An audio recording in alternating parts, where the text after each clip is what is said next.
Pessoal, exercício 7, determinar os extremos da função nos intervalos indicados. Observe que no exercício 7 aqui, ó, eu estou trabalhando com a função em um intervalo fechado. Então, como que a gente acha aqui então os extremos?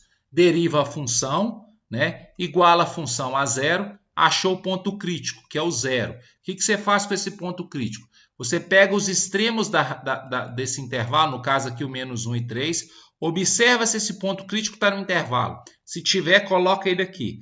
E aí você vai usar as extremidades e os pontos críticos que estão nesse intervalo para substituir na sua função original. Então, pega essa função aqui e substitui menos 1. Se você substituir menos 1 aqui, vai dar menos 3. Se você substituir o 0 aqui, vai dar menos 4. E se você substituir o 3 aqui, vai dar 5. O resultado que você encontrar maior é o ponto máximo. O resultado que você encontrar menor é o ponto mínimo. Ou seja, em 0, essa função tem um mínimo e você ainda pode dizer que esse mínimo é mínimo absoluto, porque você está trabalhando com exercícios que tem intervalo fechado aí.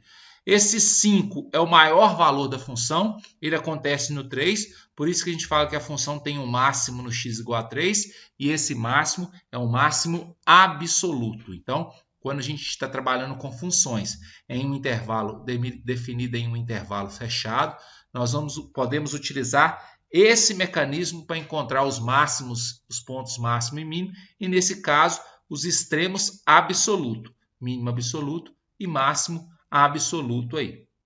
Letra E, a mesma coisa, né? Então, a função é essa aqui, calcula a derivada. Se você calcular a derivada, vai dar isso aqui. Eu não vou resolver a derivada aqui, né? Iguala ela a zero. A derivada, que é uma fração, só dá zero se o numerador for zero. Aí você, passando x ao quadrado para cá, encontra dois pontos críticos. Observa que os dois pontos críticos estão no intervalo. Então, você pega o menos 2. Pega o 2, que são os extremos do intervalo, menos 1 e 1, que são os pontos críticos que estão lá no meio, e substitui cada um desses valores não na derivada, e sim na função original. Substituindo menos 2 aqui na função original, você vai encontrar isso. Substituindo menos 1 aqui na função original, vai encontrar isso. Substituindo 1 na função original, vai encontrar isso. Substituindo 2 aqui na função original, vai encontrar isso aí. Então, esses dois aqui são os maiores, são o maior e o menor valor, respectivamente. Então, como esse aqui é o menor valor, a função tem um mínimo relativo, o mínimo em menos 1. E como esse é o maior valor, a função tem um máximo em x igual a 1. E esse mínimo a gente pode falar que é mínimo absoluto, e esse máximo absoluto. Então, em menos 1, a função tem um mínimo absoluto. Em 1, a função tem um máximo absoluto aí, certo? Letra J é essa função cosseno ao quadrado de x. Aí a gente vai calcular a sua derivada. Então, a derivada vai ser menos... Aqui, regra da cadeia. Desce o 2 multiplicando. Aí, aqui subtrai, fica 1. Derivada de cosseno é menos seno. Aí, o menos eu coloquei aqui. Por isso que a derivada deu menos 2 cosseno de x vezes seno de x. Iguala isso a zero. A derivada só dá zero se um dos pontos for igual a zero, ou se um dos valores aqui for igual a zero, ou o cosseno tem que ser zero, ou o seno tem que ser zero. Então, olha só, cosseno de x é igual a zero, ou seno de x igual a zero. Como eu estou trabalhando no intervalo que vai de 0 até 2π, os meus pontos críticos serão esses aqui, ó. Onde que o seno é igual a zero?